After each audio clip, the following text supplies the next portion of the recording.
So today let's look at another hard problem that's asked by Google, wildcard matching. So let's read the problem first. That's what you should do in a real interview. Given an input string S and pattern P, implement wildcard pattern matching with support for question mark and star. So question mark matches any single character and star mark matches any sequence of characters, including the empty sequence. So let's do some case analysis here. Well, so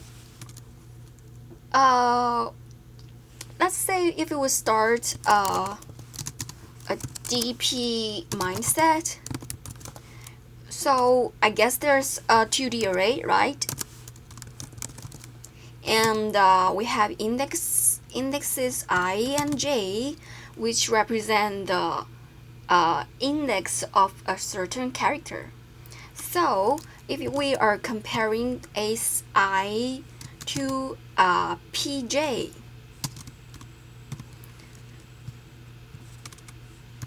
so first we compare SI with PJ to determine DPIJ, right? But here is a little trick. That is, this DP array is typically one stepper. So let's say N is the length of S and M is the length of P. Then we typically initialize DP as M plus 1 plus M plus 1. Why we define like this? Because typically when we defining DPIJ, it is comparing the ith of S with the jth character of P. And we are starting from 1, cause if S is actually empty string and P is also empty string, what do you define for the 0th character of S? Can you define the first character with S? You can't, because literally there's no character in S. So we would say the 0th of S is literally an empty space, an empty character. So that's we define one more character here. Okay, so let's start some case analysis.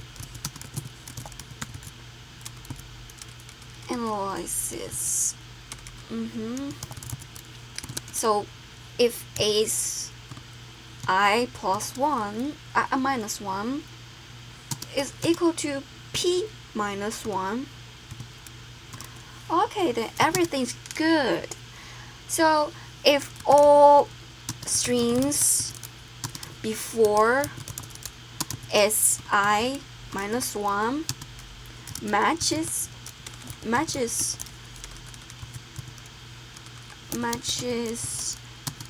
all characters before PSI or PJ minus 4, then I think probably there's two, so probably DPI minus 1, J minus 1, which typically represent this status here. Note that is before. So it represents SI minus 2 matches with PJ minus 2, then it probably is equal to true. And DP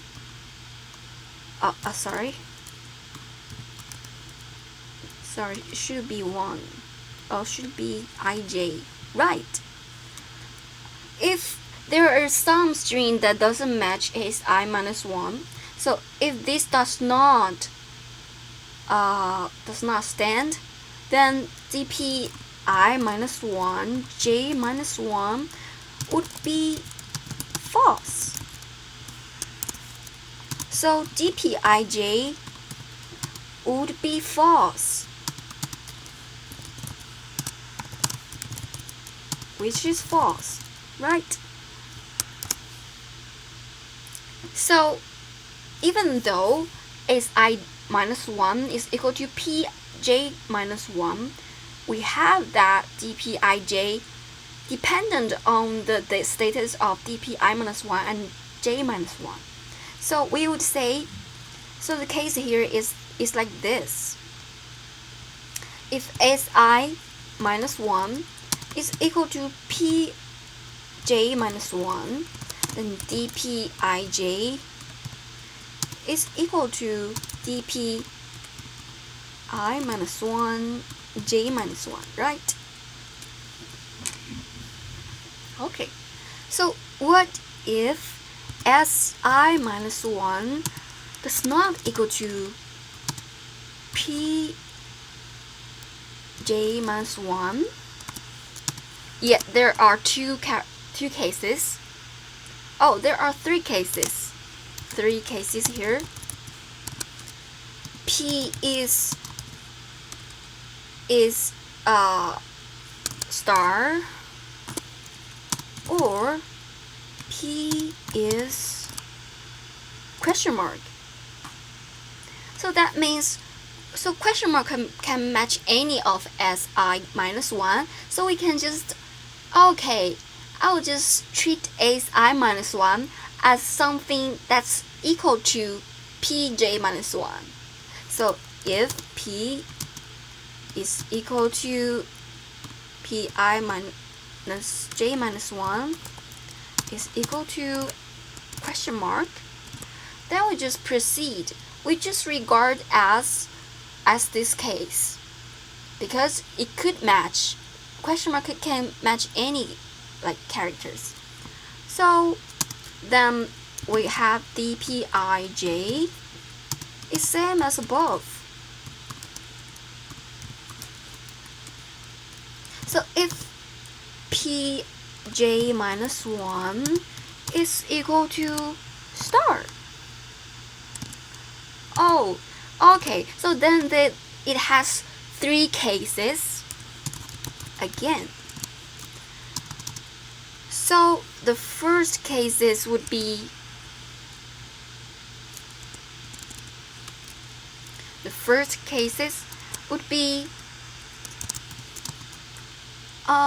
actually star matches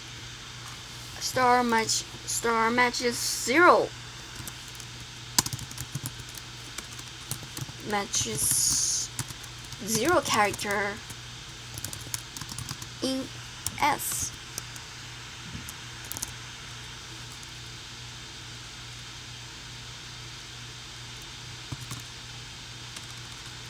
With si minus 1, you know, that happens like this. So if we have S as, if S, the entire string here is AB, and we have P is equal to star AB. So actually here, star matches nothing in S, right? We just let the behind characters match with all of S. So star matches nothing. So in this case, we have the pointer here. Okay. Let me just move it here.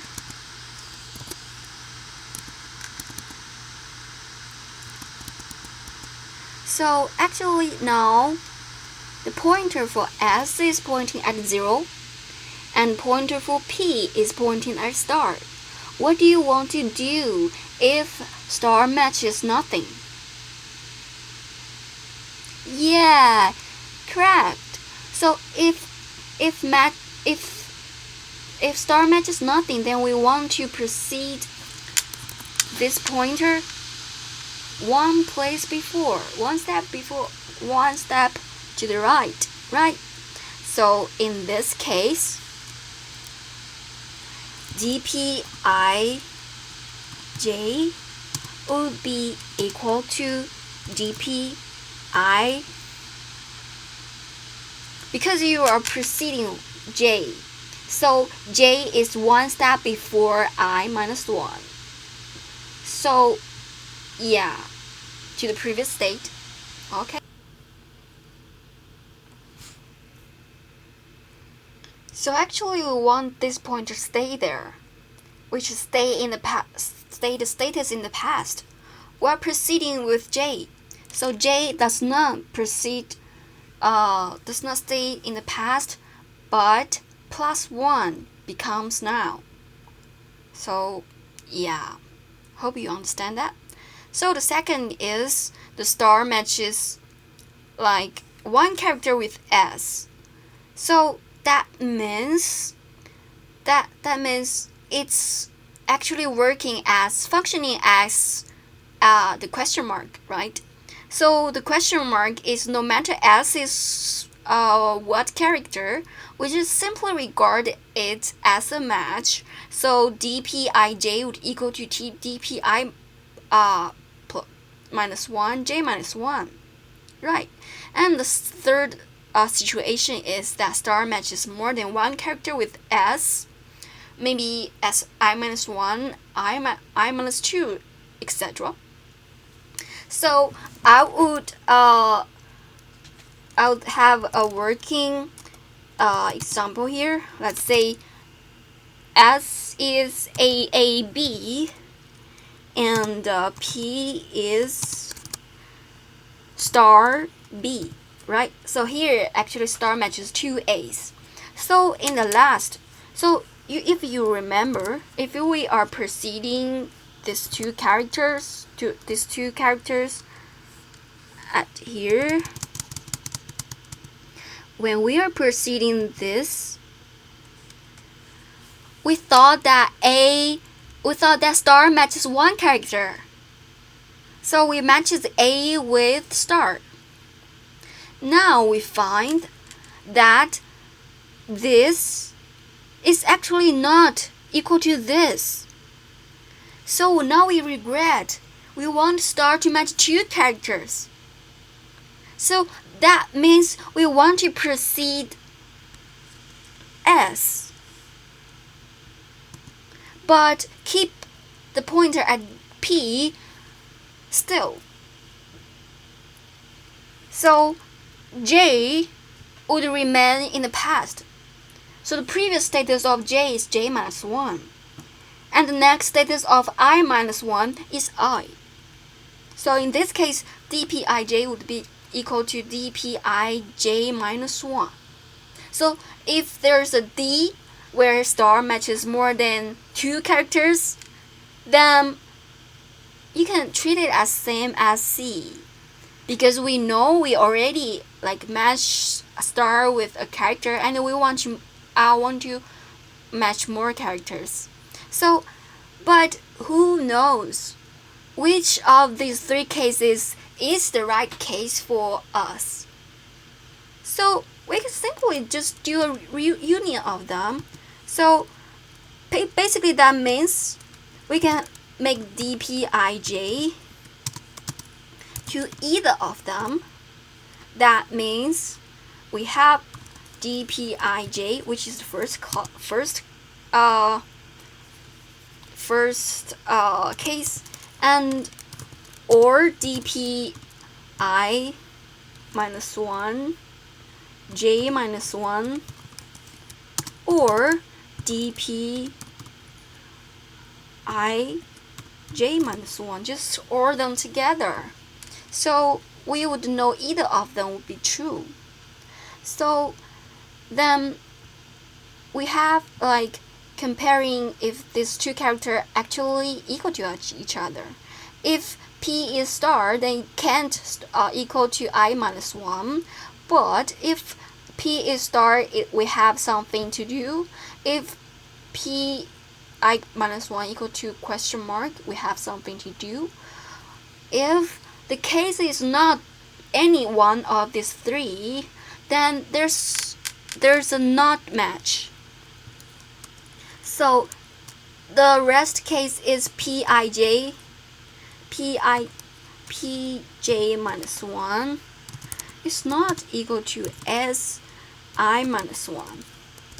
So clearly dPij would be false. So that's all the cases here. So let's write the code here. So actually I write that code in Java and Python. Actually in Java, this DP solution here only is 41%.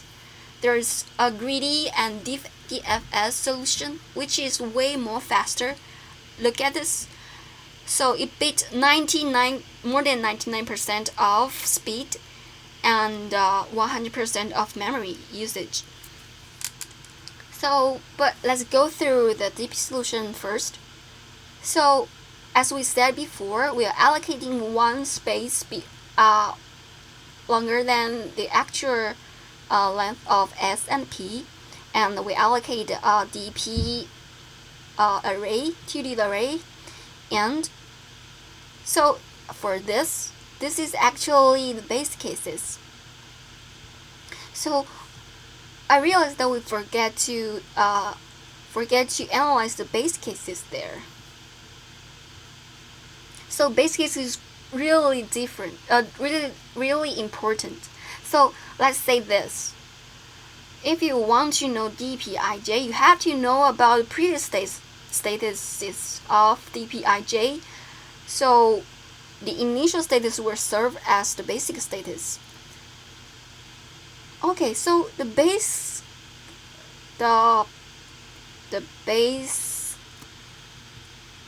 case would be what? So if S is equal to empty string and P is equal to empty string, what is that match? That actually is matched, right? So we have dP0 would be true. So if S equal to empty string and P is equal to star, yes, it's a match because star can match an empty character, so would be true. So what if we have S is equal to empty, P is to star, and A? Even though this empty character would match with this, it does not match with A. So actually here we have dP0 and 0 is true, and dP0 to dP1 is also true. But dP0 2, which is comparing the zeros character of S, which is literally empty, with the second character of P, whose index is 1. So definitely there's no match, so it will be false. So how we are initializing the first row where DP, which essentially means dP0. So we are simply like, we know dP00 is true, which is always true. So we start from 1 to M. If Pi